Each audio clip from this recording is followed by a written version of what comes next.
Jurgis Razma, kuris stovėjo šičia tribūną, jisai sakė, kad konservatorių frakcija dar yra neapsisprendusi, kaip jie balsuos. Gerbiamas Jurgiai, jūs ir negalite apsispręsti, nes MG Balticas ir jo grupės, pradedant nuo Tromina, MG Baltica, Medija, Mineraliniai vandenys, nei daug, nei mažai, būnant jums viena iš štabo lyderių, partijai pervedė 350 000 paramos. Tai galite man pasakyti, kur jūsų čia moralės dabar veidas ir klausimas. Vytautą Gapšį čia dabar giljotinuojate ir kalat už nieką, kai patys zubose kraujinus pinigus turėjote. Liberalų sąjūdis tuo metu gavo 298 000 paramos. Tai dabar vėlgi jūsų moralės veidas, matau, baudžiate žmogų, baudžiate kolegą, kur irgi rieškutėmis ėmėte tos pinigus. Socialdemokratai, nei daug, nei mažai, 115 000 gavo paramos. Tai kaip jūs dabar irgi smerkite žmogų, bandydami save legalizuoti, moralizuoti?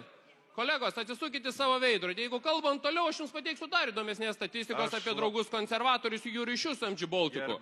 Palaukit, čia yra replika po balsavimo, kai balsuoja. Dėl gerbimo Artūro Listavičiaus. Jisai buvęs Juozo Listavičiaus sūnus. Jūsų Seimo narys konservatorius nuo 92 metų pilnai su jumis dalyvauja. Stebuklingų būdų vėlgi konservatorių partijai pervedinėja pinigus ir 2012 metais dalyvauja su jumis rinkimuose. Kolegos, konservatoriai, kalėdų proga, liberalų sąjūdis su socialdemokratai. Nusipirkite veidrodėlius ir pasižiūrėkite į savo veidus. Prieš darydami kolegoms kitiems savo nuosprendžius ir sprendimus.